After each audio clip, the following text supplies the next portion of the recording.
Në ekranet që ndizën para se të mësohet alfabeti dhe në botën virtuale që po zëvendëson oborin e shkollës, po rritet një brez më i lidhur me algoritmet se sa me realitetin. Pikërisht për këtë temë ka folur sociologu dhe profesori i Universitetit Nëna Tereza në Shkup, Sunaj Raimi. Ai u shpreh se sot jemi duke jetuar në kohë të vështirë, ndërsa rrjetet sociale kanë vërshuar gjithandej dhe viktimat nuk janë vetëm të miturit.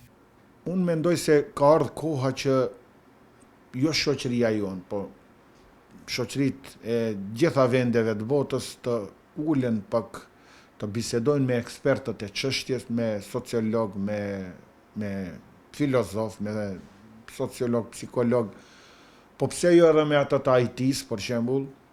edhe të shohin, të gjejnë ndonjë modul, të gjejnë ndonjë mundësi, për shembull, një platformë të caktuar, e cila këto grup mosha të reja në një farë mënyre do t'i mbronte nga ky atakim, nga kjo kanosja, nga kjo rrezik, cilët sillen nga ana e përdorimit të rrjeteve sociale. Raimi theksoi se kohëve të fundit të gjithë po i përcjellim këto informacione qoftë nëpër lajme ose nëpërmjet portaleve të ndryshme, ku ceku se po marrin informacione se shtetet e caktuara vetëm se kanë filluar të vendosin masa të tilla mbrojtëse, ku sipas tij diku ndalohet për grup moshë në 16 vjet, përdorimi ose qasja në këto faqe ose rrjete sociale. Këtu në Maqedoni, unë personalisht si sociolog që i përcjell vazhdimisht këto ngjarje sociale, për e shoh se kanë nisë disa qytetar një lloj iniciative në për këto platformat, ku shikojnë të marrin marrin do me thonë më tepër përkraje prej njerëzve për me fillu një procedurë, ndoshta edhe ligjore,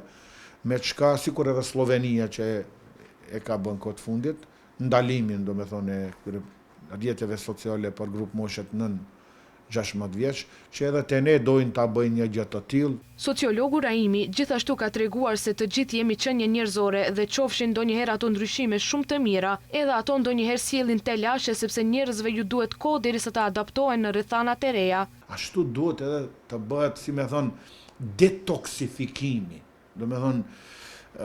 me gjetë një antihelm, antidot kundër që këtyre helmimeve të këtyre rrjeteve sociale që po ja bëjnë gjeneratave të reja, bëhet me mençuri, bëhet me njerëz të cilët janë ekspertë të fushës, që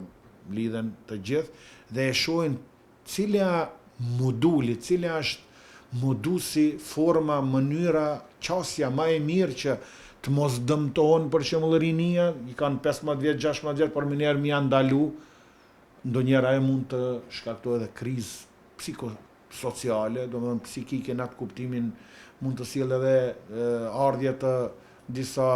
shqetësimeve me përmbajtje për shembull depresive. Kujtojmë se gjithashtu dhe Australia ndaloi aksesin në mediat sociale për fëmijët në 16 vjeç dhjetorin e kaluar, ndërsa Franca miratoi një ligj muajin e kaluar që ndalon përdorimin e mediave sociale për ata nën 15 vjeç, kurse qeveria çeke po shqyrton ndalimin e përdorimit të mediave sociale nga fëmijët nën moshën 15 vjeç, mes shqetësimit në rritje për ndikimin e platformave online tek të rinjët.